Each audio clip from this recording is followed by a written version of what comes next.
రామచిలకలతో చెప్పి రాయించామే పత్రిక, రాజహంసలతో పంపి ఆహ్వానించాంగా. కుదురుగా నిమిషం కూడా నిలబడలేమే బొత్తిగా, ఏమాత్రం ఏ చోట రాజీ పడలేక.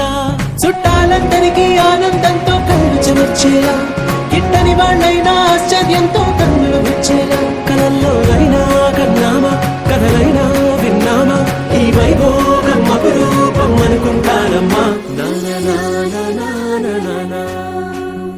అందాల కుందనపు బొమ్మవని జత చేరుకున్న చంద్రుని, వందేల బంధమై